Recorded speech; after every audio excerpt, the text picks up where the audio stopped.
following story contains descriptions of supernatural events, psychological suspense, and folklore-based horror. It is intended for a mature audience that enjoys atmospheric storytelling. While family-friendly in its themes of unity and bravery, viewer discretion is advised for younger children. The wind in rural Maryland doesn't just blow. It whispers. It carries the scent of damp earth, decaying oak leaves, and the weight of 3 centuries of secrets. For the Miller family, the old farmhouse at the edge of Blackwood Creek wasn't just a house. It was a second chance. But as the sun dipped below the jagged line of the Appalachian foothills, casting long, skeletal shadows across the porch, Thomas Miller couldn't shake the feeling that the house had been waiting for them. Not like a welcoming friend, but like a predator that had finally spotted its prey. Thomas, a tall man with hands calloused from years of city labor, stood in the overgrown driveway, watching his wife Sarah and their 2 children, Lucy and Elias, unload the station wagon. The house was a classic Maryland colonial, built of gray fieldstone and dark timber, tucked away in a valley where the cell service died and the silence took over. It was beautiful in a haunting sort of way. The rolling hills were a patchwork of gold and crimson, but as the light faded, the woods seemed to draw closer, the trees huddling together like conspirators. "It's perfect, isn't it?" Sarah asked, leaning against him. She saw the potential, the wide windows, the stone fireplaces, the garden where she could plant her herbs. But Thomas was looking at the attic window. For a fleeting second, he thought he saw a pale face peering down at them. But when he blinked, there was only the reflection of the clouds. He forced a smile and nodded, though a cold prickle moved down his spine. He told himself it was just the mountain air. As they moved their belongings inside, the house groaned under their weight. It was the sound of old wood settling, or perhaps the sound of a giant waking up. The interior was a maze of narrow hallways and heavy doors. In the kitchen, Lucy noticed something odd. In the center of the heavy oak cellar door, there was an iron seal, a circular plate etched with strange, swirling symbols that looked like interlocking vines or perhaps chains. It was cold to the touch, unnaturally so, even for a Maryland autumn. "Dad, why is the basement locked with this?" Lucy asked, pointing to the iron plate. Thomas knelt to examine it. It wasn't a standard lock. It was bolted directly into the wood with heavy, hand-forged nails. It looked ancient, out of place against the domesticity of the kitchen. He tried to pry it with a screwdriver, but the metal didn't budge. Instead, a low, vibrant hum seemed to emanate from the wood, a vibration that made his teeth ache. That evening, as the family sat around a makeshift dinner of sandwiches by candlelight, the electricity had yet to be fully restored. The atmosphere shifted. The cheerful chatter of the children died down as a rhythmic scratching started. It wasn't coming from outside. It was coming from beneath the floorboards right under the kitchen table. Scratch, scratch, pause, scratch. It sounded like long fingernails dragging against stone. Elias, only 6 years old, tilted his head, listening intently.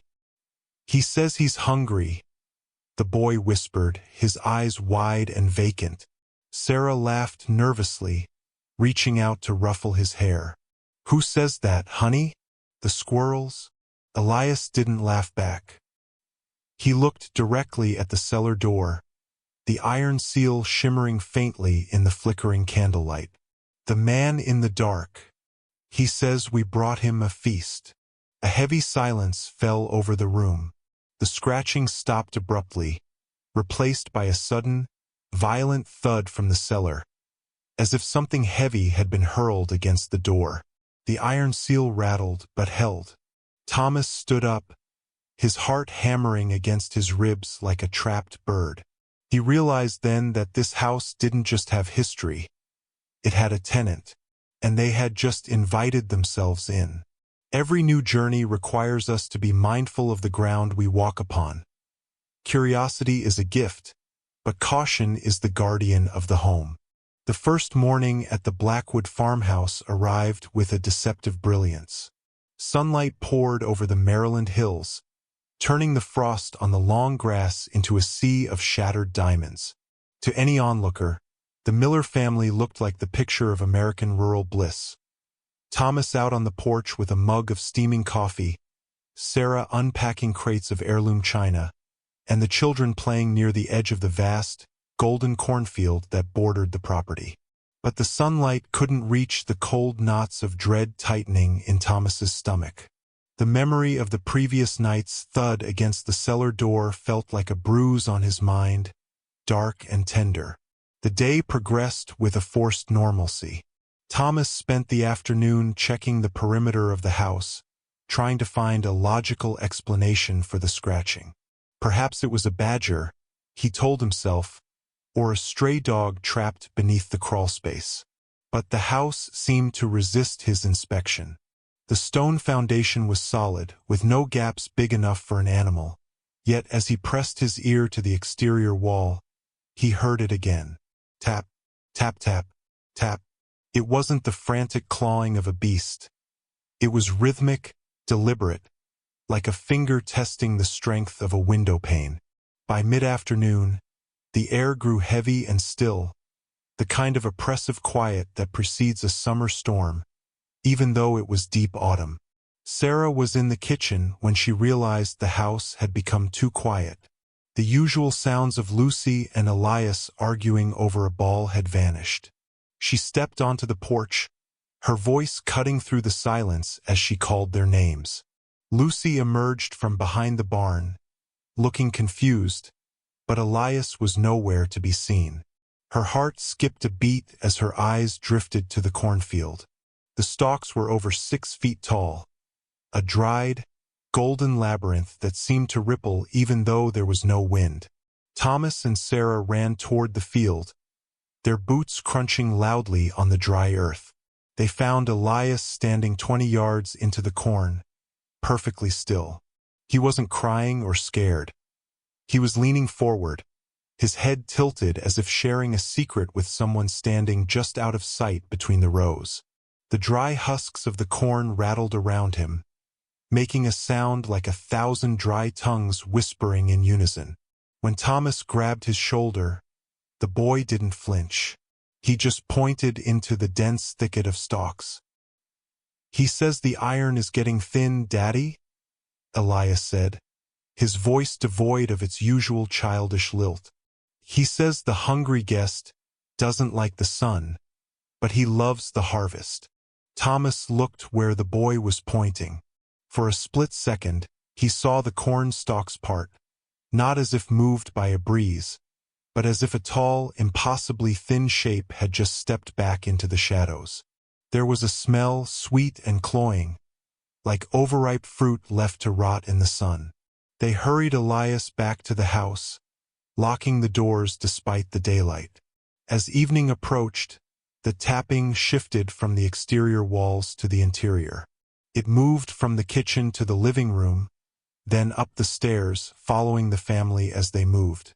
It was as if the house itself was tracking their heartbeat, learning their rhythms. Thomas checked the cellar door again. The iron seal, once dull and gray, now looked as though it had been polished. It felt warm to the touch, and the symbols etched into it seemed deeper, as if the metal was being worn away from the inside out. The sun began to set, painting the Maryland sky in bruised purples and oranges. As the shadows stretched long across the wooden floors, Sarah found something that chilled her to the bone. On the dusty surface of the dining table she had just cleaned, there were small, dusty handprints. They weren't the size of a child's hand. They were long, with elongated fingers and sharp, pointed tips, and they led directly from the cellar door toward the stairs where the children were now sleeping. Thomas stood in the hallway, clutching a flashlight, the weight of his responsibility as a father pressing down on him. He realized that the demon wasn't just a story or a localized haunting. It was something tied to the land, something that saw his family not as inhabitants, but as an offering. The house was no longer a sanctuary. It was a cage, and the lock on the cellar was the only thing keeping the nightmare at bay. For now. To protect those we love, we must be willing to believe the impossible. A child's intuition is often a bridge to truths that adults have forgotten how to see. The secrets of an old house are rarely kept in the open. They are tucked away in the bones, hidden behind the plaster and beneath the floorboards, waiting for a hand curious enough or desperate enough to find them.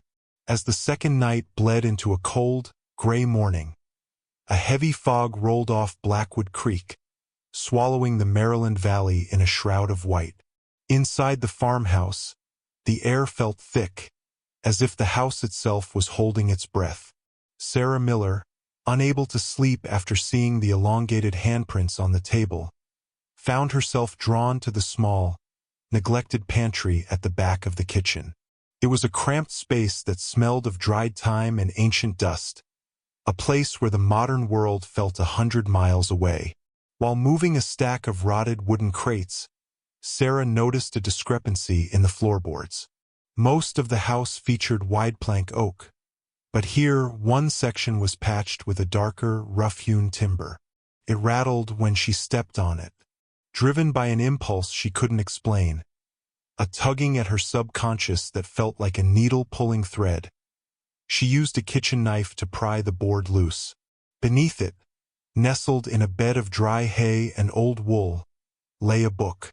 It was bound in cracked, dark leather that felt almost like skin, its edges scorched as if it had survived a fire. Taking the book to the kitchen table, Sarah brushed away the grime. On the first page, written in a cramped, frantic hand, were the words, "The Ledger of Silas Thorne, Weaver of the Hollows, 1740. This wasn't a record of debts or trade. As Sarah turned the yellowed pages, she realized she was holding a chronicle of a haunting. Silas Thorne had been a man of cloth and loom, but he had also been a man of deep old-world superstitions. He wrote of a hungry guest that lived in the limestone caves beneath the creek, a spirit of the in-between that sought the warmth of a human hearth. "It does not want our gold or our grain," Sarah read aloud, her voice trembling in the empty kitchen. "It wants the marrow of our peace. It feeds on the silence between a husband and wife and the laughter of the children until only the husk remains." The ledger described how the entity would first mimic the sounds of the household, the scratching, the tapping, the voices. It would wait until the family's spirit was frayed before seeking an invitation to cross the threshold. Silas Thorne had forged the iron seal on the cellar door using cold iron, sea salt, and the breath of a righteous man to trap the guest in the dark below. As Sarah turned to the middle of the book, the writing became more chaotic. The ink splattered as if the pen had been held by shaking hands. Silas warned that the seal was not a permanent solution, but a bargain. The iron would hold only so long as the family within the house remained, of one mind and one heart. If the family's bond cracked, the iron would thin. Sarah felt a sudden, icy draft sweep through the kitchen. The flame on the stove flickered and died, and for a moment, the kitchen window became a black mirror. Behind her reflection, she saw a shadow, tall, spindly, and draped in what looked like tattered gray wool, standing in the doorway of the pantry she had just opened. She spun around, but the doorway was empty. Only the smell of overripe fruit, that same cloying, sickly sweet scent Thomas had noticed in the cornfield, remained. Her heart pounded like a drum against her ribs. She realized that, by finding the ledger, she had shifted the rules of the game. The entity knew she was learning its name. It knew she was finding its weaknesses. The house seemed to groan in protest, a heavy floorboard upstairs creaking as if under the weight of someone pacing back and forth. When Thomas returned from the barn, Sarah showed him the ledger. They stood together by the cellar door, The ancient book opened between them. Thomas looked at the iron seal, then at the ledger, his face pale in the dim light. They were no longer just a family trying to renovate an old house. They were the unwitting guardians of a 300-year-old prison. The hungry guest wasn't just a shadow in the corn or a noise in the walls.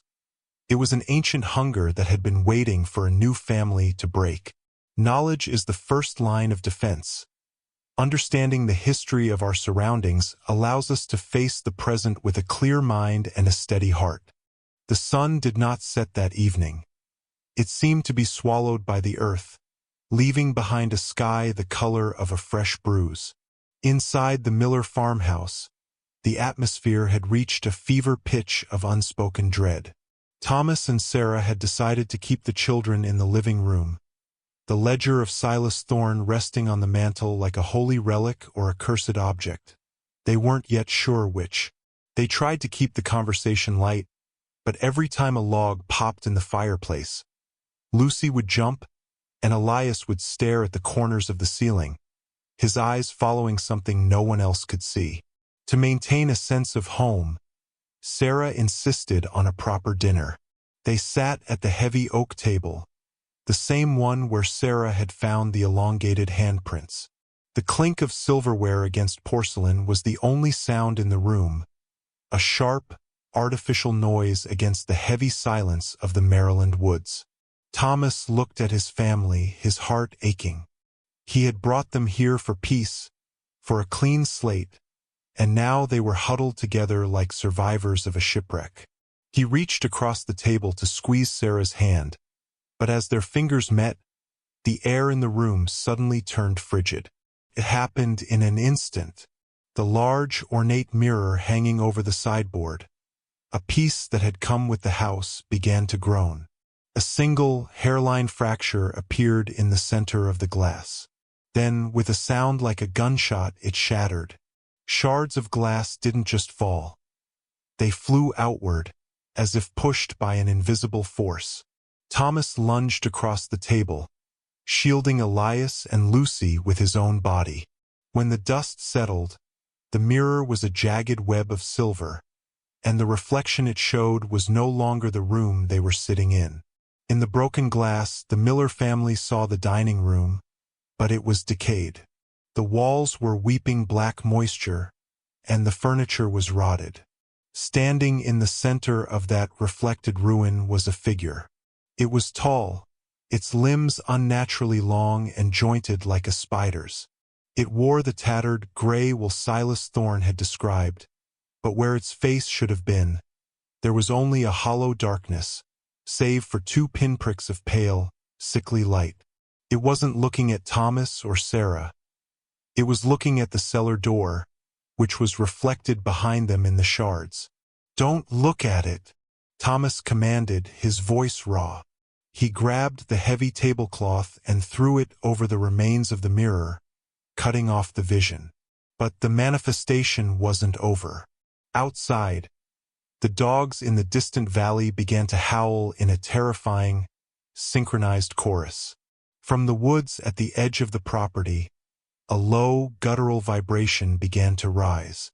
It wasn't a sound, but a feeling, a deep humming that rattled the window panes and made the very marrow of their bones ache. Thomas grabbed his heavy-duty flashlight and stepped onto the porch, despite Sarah's silent plea for him to stay. He swept the beam across the yard.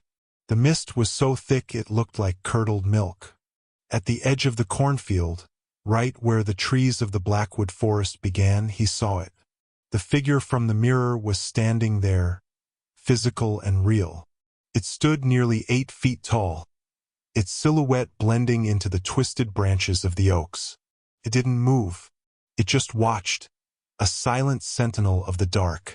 The creature raised a long, spindly arm and pointed, not at Thomas, but at the house itself.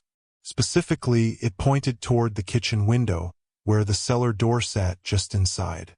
As Thomas watched, the iron seal on the cellar door back inside the house let out a high-pitched metallic shriek, as if the metal were being scorched. The hungry guest wasn't just haunting them. It was claiming the territory, testing the strength of the ancient barriers that kept it from its full power. Thomas retreated inside, locking and barring the heavy front door. He found Sarah and the children huddled together on the sofa. The ledger opened to a page they hadn't seen before. It contained a drawing of the iron seal, but in the drawing, the seal was glowing. Sarah looked up, her face pale. Silas says the guest cannot enter the heart of the home if the fire is kept bright and the family remains brave. But Thomas, the seal, it's turning black. They were no longer waiting for a bump in the night. The battle for their home had officially begun. Bravery is not the absence of fear, but the decision that something else, the safety of your family, is more important than that fear. The morning after the mirror shattered, the sun felt like a liar. It rose bright and cheerful over the Maryland Valley, illuminating the frost-covered pumpkins in the garden and the peaceful flow of Blackwood Creek. But inside the farmhouse, the air remained unnaturally cold. The Miller family moved through the rooms like ghosts themselves, speaking in hushed tones as if loud noises might draw the attention of the thing behind the cellar door. Thomas knew they couldn't survive another night of uncertainty. He needed more than an old ledger. He needed a living witness to the history of this land.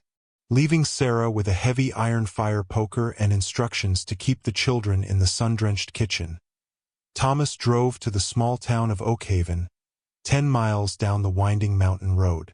Oakhaven was a place where time seemed to have stopped in the 1950s.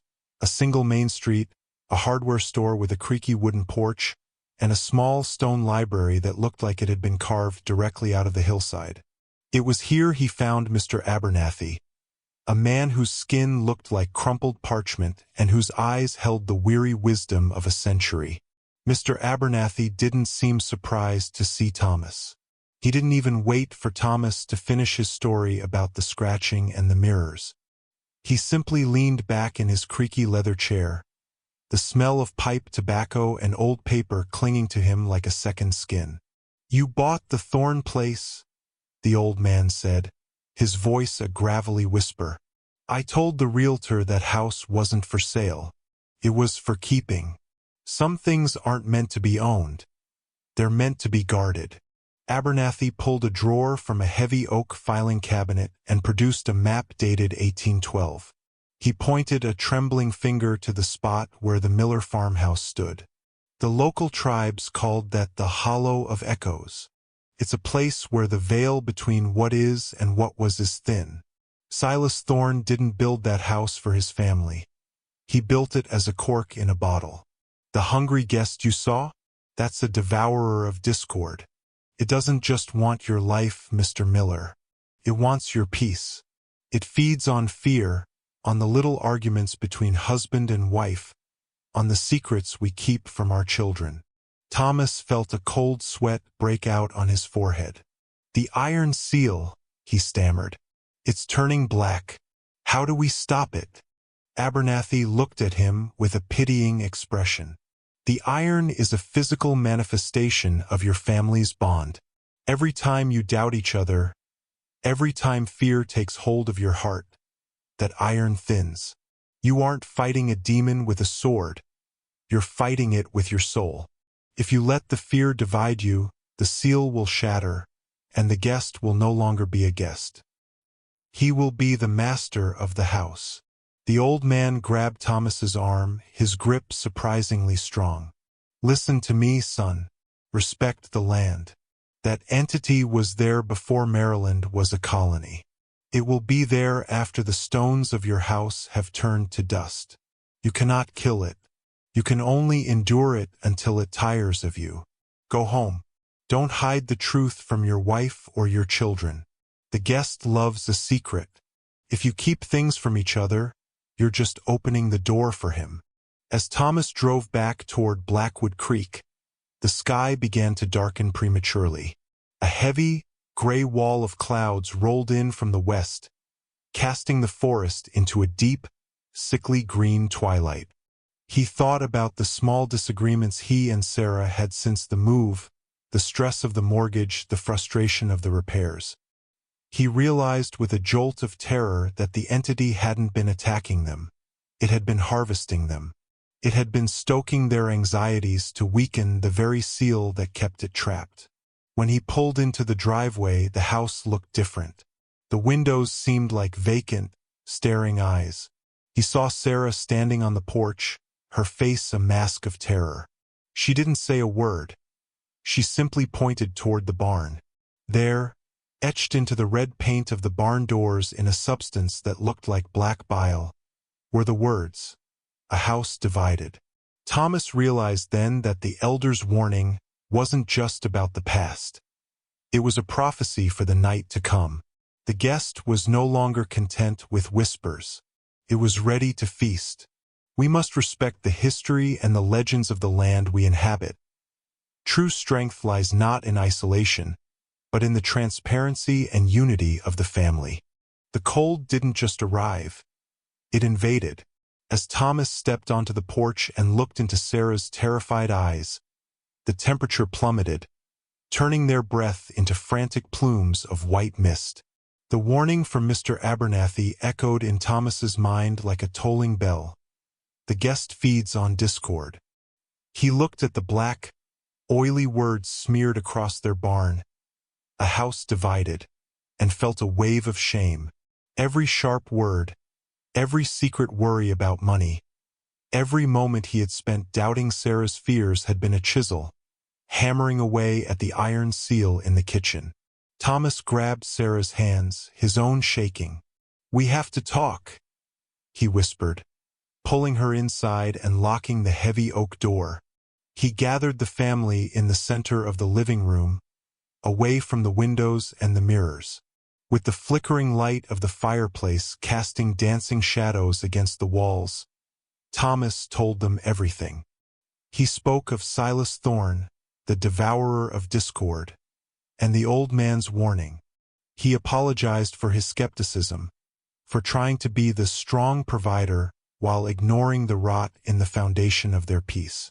For a moment, as they held each other, the air seemed to warm.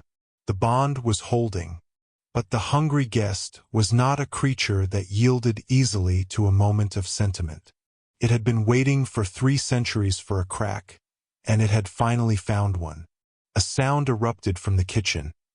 A sharp, metallic ping, like a violin string snapping under too much tension.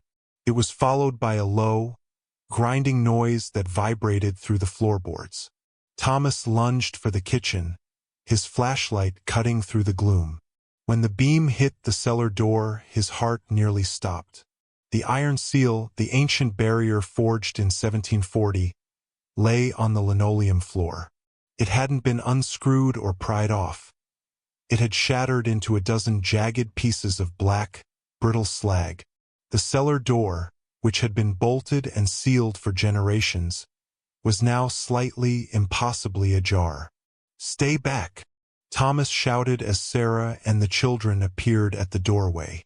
From the darkness of the cellar, a sound began to rise. It wasn't the scratching of an animal or the thud of a heavy object. It was a voice, or rather, it was a choir of voices. It sounded like Thomas's voice, Sarah's voice, and the children's laughter, all layered over each other in a discordant, mocking harmony. It was the sound of a family's life being played back at them through a filter of malice. Then the shadows began to move. In the living room, the shadows of the chairs and the table didn't follow the flicker of the fire.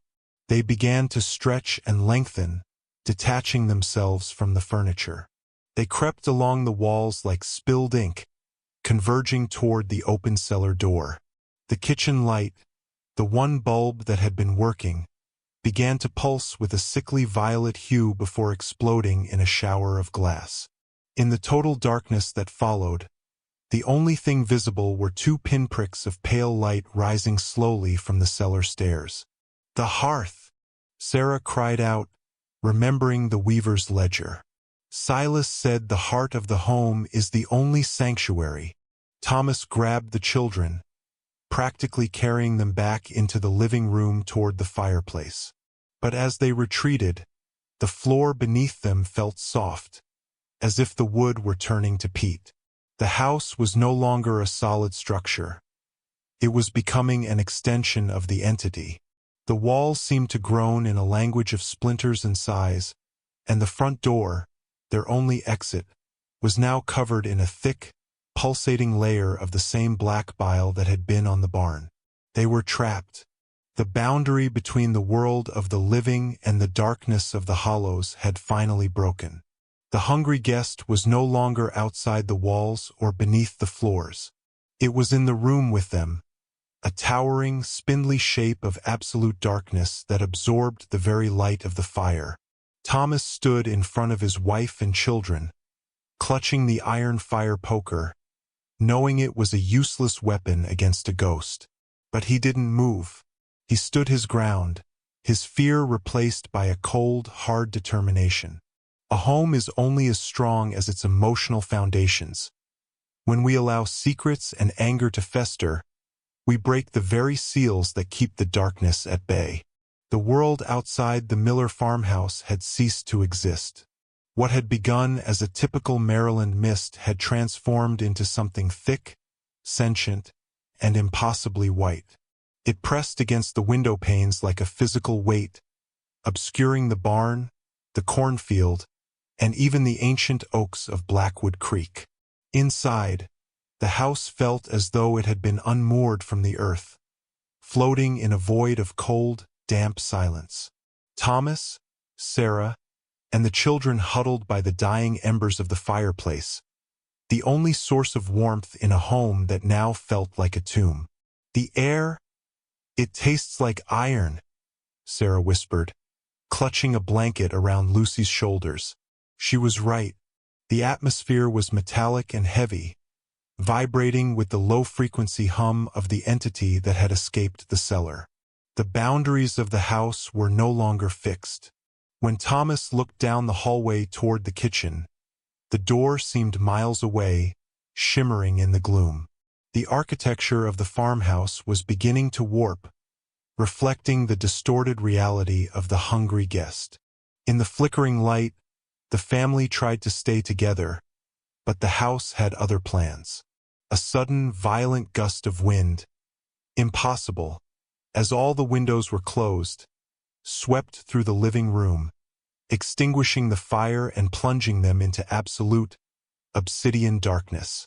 In the chaos of the shadows, a soft, melodic whistling echoed from the upstairs landing. It was a tune Sarah used to hum to Elias when he was a baby. Before Thomas could strike a match, he heard the soft padding of small feet on the hardwood floors. "Elias?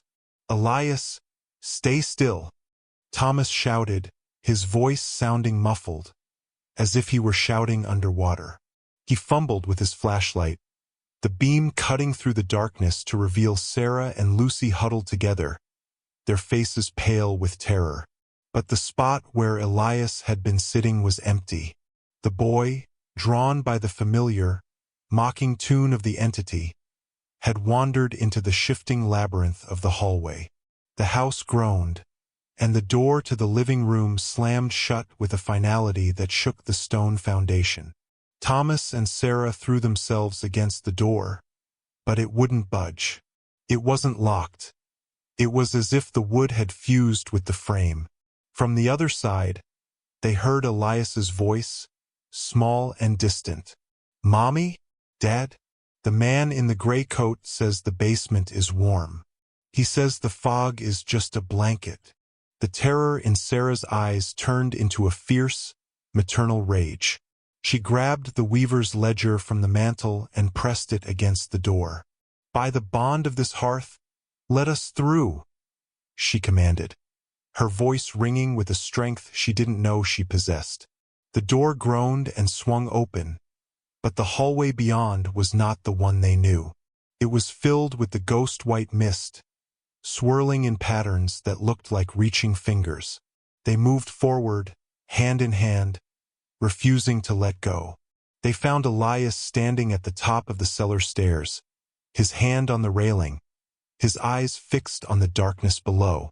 The mist was thickest here, coiling around his ankles like a serpent. Standing just behind him, barely visible in the haze, was the tall, spindly figure of the guest, its long fingers hovering inches from the boy's shoulder. "Elias, look at me!" Thomas roared, his voice breaking the creature's hypnotic hold. He didn't run. He walked steadily, keeping his eyes locked on his son, refusing to acknowledge the monster. He reached out his hand, not as a warrior, but as a father. "We are the Millers of Blackwood Creek. This is our home, and you are our heart. Come back to the light." For a heartbeat, the creature hissed, a sound like dry leaves skittering over a gravestone, and the mist turned a deep, bruised purple. With a sudden burst of will, Elias turned and leaped into his father's arms. As soon as the family was whole again, the mist recoiled, retreating into the corners of the ceiling. The heavy, oppressive weight lifted slightly, but the house remained a stranger to them. They were back in the kitchen, and the cellar door stood wide open, a gaping maw of shadow that seemed to breathe with a rhythmic, wet sound. They had saved Elias, but the hungry guest was no longer hiding. It had turned their sanctuary into its hunting ground. In the deepest darkness, the love and unity of a family is the only light that can guide us home. We are never truly lost as long as we hold onto one another. The cellar didn't just lead down. It led inward. To the Miller family, standing on the threshold of the kitchen, the basement was no longer a place of stone and mortar. It was a gaping wound in the reality of their home, exhaling a cold, damp breath that smelled of centuries-old stagnant water and something metallic, like blood on a frozen blade. Thomas stood at the edge of the stairs, the beam of his flashlight swallowed by a darkness so dense it felt like treading through oil. He knew that the broken iron seal couldn't be fixed from the outside. To mend the protection, he had to retrieve the heart piece of the seal that had fallen into the abyss below. "Thomas, don't," Sarah whispered, her hand trembling on his arm. But they both knew the truth. The house was already consuming them. The walls were sweating, and the whispers were growing louder, rhythmic like a heartbeat. Thomas looked at his wife and his children one last time, his heart heavy with the weight of every mistake he'd ever made. "Keep the ledger open," he commanded.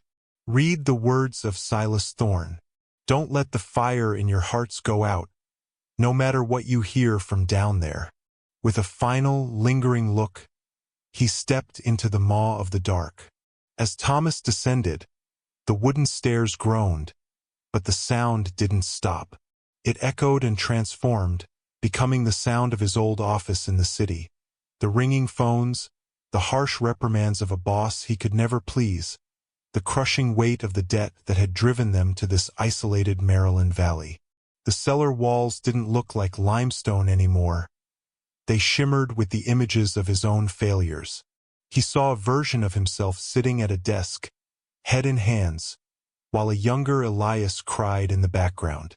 The hungry guest was reaching into his mind, plucking out the strings of his guilt and playing them like a lute. "You brought them here to die," a voice hissed. It wasn't the guttural growl of a monster, but Thomas's own voice, distorted and cold. "You couldn't provide for them there, and you've led them into a trap here. You aren't a protector, Thomas. You're the bait."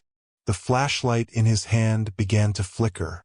In the corner of the cellar, the tall, spindly figure of the guest emerged from the shadows. It didn't attack. It simply pointed to the floor, where the central shard of the iron seal lay, glowing with a sickly, rhythmic light. Thomas tried to move toward the shard, but his legs felt like lead. The air grew thick with the discord Mr. Abernathy had warned about. He felt a sudden, irrational surge of anger toward Sarah for wanting to move, toward the children for being a burden, toward the world for being so cruel. It was a poison, a spiritual rot that the entity fed upon. He realized then that the demon wasn't just in the house. It was trying to take up residence in the spaces where his love felt thin. From above, he heard a faint sound. Not a scream, but a song. It was Sarah and the children. Their voices joined in a shaky but defiant hymn they used to sing together on long car rides. The sound pierced through the psychological fog like a lighthouse beam. Thomas closed his eyes and let out a sob that was half prayer, half confession. "I was scared," he shouted into the dark, his voice cracking. "I was a failure, and I was terrified I couldn't keep you safe. I'm sorry I kept it inside." The moment the truth left his lips, the manifestations shattered. The office walls crumbled back into cold Maryland stone. The spindly entity let out a shriek of pure agony, recoiling as if struck by physical light. Honesty had acted like a caustic acid on the shadows. Thomas lunged forward, his fingers closing around the cold, jagged heartpiece of the iron seal. The metal, which had been black and oily, suddenly turned a bright, stinging silver in his grip. He scrambled back up the stairs, the darkness snapping at his heels like a physical tide. He burst into the kitchen, slamming the cellar door shut and leaning his back against it. He was gasping for air, his clothes soaked in a cold sweat, but the silver shard in his hand was pulsing with a steady, warm light. He looked at Sarah, who was holding the children tight. The hungry guest was still there, pounding on the other side of the wood, but the bridge of secrets Thomas had built had finally been burned down. Honesty is a cleansing fire that leaves no room for shadows to hide. The truth doesn't just set us free. It protects those we love. The kitchen was no longer just a room. It had become a fortress, the final line of defense between the Miller family and the primordial hunger of the Hollows. Thomas stood with his back against the cellar door, his muscles screaming as the wood buckled and groaned. The entity on the other side was no longer mimicking voices or playing psychological games. It was a raw, physical force of malice, desperate to reclaim the heartpiece Thomas held in his white-knuckled fist. "The seal!" Thomas gasped. "Sarah, we have to reset the seal now." Sarah scrambled toward him, the weaver's ledger open in her hands. The pages were fluttering violently as if caught in a localized hurricane. "Silas says the iron won't hold on its own," she shouted over the deafening thuds from the basement. "It needs a binding of the blood and the breath. It's not about a lock, Thomas. It's about the promise." She looked at the children, who were huddled by the kitchen island, holding onto each other. "Lucy, Elias, come here. We have to do this together." The family formed a circle in front of the shaking door. Thomas pressed the glowing silver heartpiece back into the circular indentation where the original seal had shattered. As his skin touched the metal, a searing heat surged through his arm, but he didn't let go. Sarah placed her hand over his, followed by Lucy and little Elias. The moment their hands overlapped, the kitchen erupted in a brilliant, blinding amber light, the color of a sunset over the Maryland hills. The hungry guest let out a final, bone-chilling shriek that shattered every window in the kitchen. The shards of glass didn't fall outward. They hovered in the air, swirling around the family in a glittering vortex. The shadow of the creature began to manifest through the cracks in the door, long, needle-like fingers poking through the wood, grasping for the heartpiece. "By the love that built this home," Sarah cried out, her voice a clarion call of defiance. "By the truth we speak and the peace we keep, we cast you out." A shock wave of energy rippled from the seal, throwing the family backward across the linoleum floor. The black bile that had been seeping from the walls began to retreat, sizzling and evaporating like water on a hot griddle. The violent pounding stopped instantly. The silence that followed was so absolute it felt heavy. Thomas picked himself up, his breath coming in ragged gasps, and looked at the cellar door. The iron seal was no longer shattered fragments. It had fused back together into a single, seamless plate of polished silver iron, glowing with a soft, protective hum. The temperature in the room began to rise, returning to the natural warmth of a lived-in home. The oppressive weight that had sat on their chests for days finally lifted. Outside, the unnatural white fog began to break apart, revealing the familiar, jagged silhouettes of the oak trees under the starlight. They had won. They had faced the ancient devourer and, through their unity, had forced it back into the limestone depths. But as Thomas looked at his family, he saw the toll it had taken. The gray in Sarah's hair, the hollow look in Elias's eyes. They had saved their lives, but the final task remained, ensuring the guest could never return. Unity is the ultimate shield. When a family stands together, no shadow is long enough to extinguish their collective light. The first light of dawn did not just break over the horizon. It felt like a benediction. It touched the peaks of the Blue Ridge Mountains and spilled into the Maryland Valley, turning the dew on the corn husks into a sea of gold. Inside the Miller farmhouse, the air was finally still. The kitchen, once a battlefield of shadows and shattered glass, was bathed in the soft, honest glow of a new morning. Thomas, Sarah, and the children remained on the kitchen floor, tangled in a weary but relieved embrace. They had survived the night, and with it, the ancient hunger that had sought to tear them apart. Thomas stood up slowly, his joints aching as if he had aged 10 years in a single night. He walked to the cellar door and placed a hand on the iron seal. It was cool now, no longer vibrating with malice or glowing with supernatural heat. Felt like a simple piece of metal, yet he knew better. He looked at the weaver's ledger, which lay open on the floor. The final page, previously blank, now bore a single line of elegant, faded script that hadn't been there before.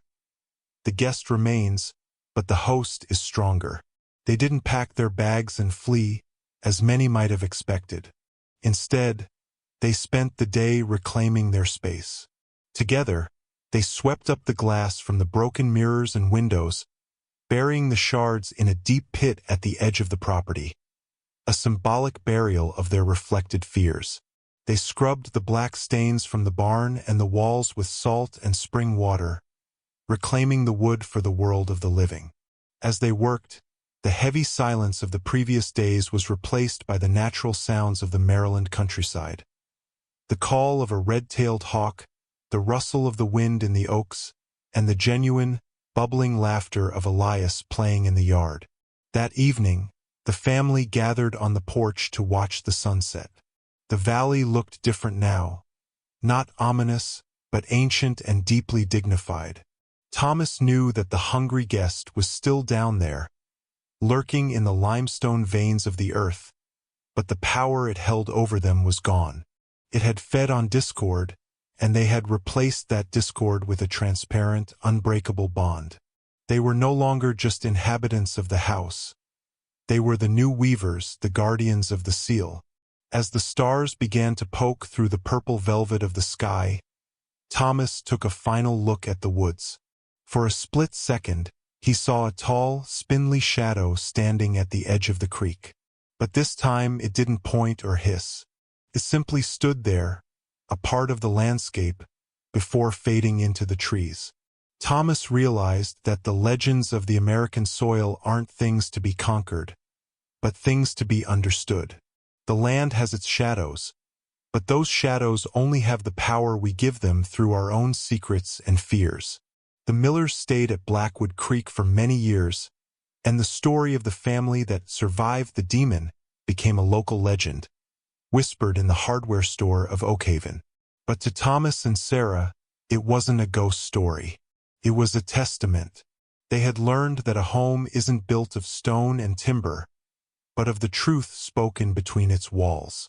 The house remained quiet, the seal remained bright, and the Maryland wind continued to whisper. But now it only whispered of peace. We are the stewards of our own peace. By facing our shadows with honesty and love, we transform a place of fear into a sanctuary of strength.